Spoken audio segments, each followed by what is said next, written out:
बिस्मिल्लाहिर्रहमानिर्रहीम। बबलू वॉइस के प्यारे दोस्तों, अस्सलाम वालेकुम। आपको बबलू वॉइस चैनल में दिल की गहराई से खुश आमदीद। बबलू वॉइस चैनल आपके लिए एक और मज़ेदार किस्सा लेकर हाजिर खिदमत है। आज का किस्सा शुरू करते हैं, लेकिन उससे पहले आप दोस्तों से गुजारिश है, हमारे चैनल को सब्सक्राइब करके साथ मौजूद घंटी के बटन को लाजमी दबाएं। इस तरह हमारी हर नई आने वाली वीडियो की अपडेट आपको मिलती रहेगी।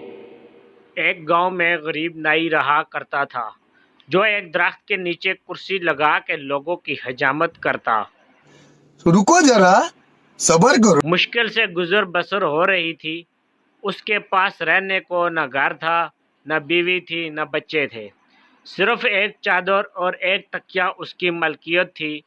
जब रात होती तो वो एक बंद स्कूल के बाहर चादर बिछाता, तकिया रखता और सो जाता। और अभी तो रुको, क्लाइमैक्स अभी बाकी है। एक दिन सुबह के वक्त गांव में सैलाब आ गया। उसकी आंख खुली तो हर तरफ शोर गुल था। वो उठा और स्कूल के साथ बनी टैंकी पर चढ़ गया, चादर बिछाई, दीवार के साथ तकिया लगाया और लेट कर लोगों को देखने लगा। लोग अपना सामान, घर के कीमती अशिया लेकर भाग रहे थे। कोई नकदी लेकर भाग रहा था, कोई जेवर, कोई बकरियां, तो कोई कुछ कीमती अशिया लेकर भाग रहा था। उसी दौरान एक शख्स भागता आ रहा था। उसने सोने के जेवर, पैसे और कपड़े उठा रखे थे।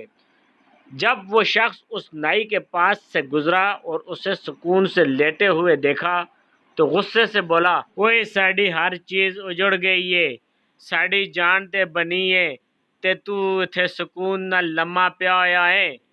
ये सुनकर नाई बोला, लाले आज ही ते गुर्बत दी चस आई है।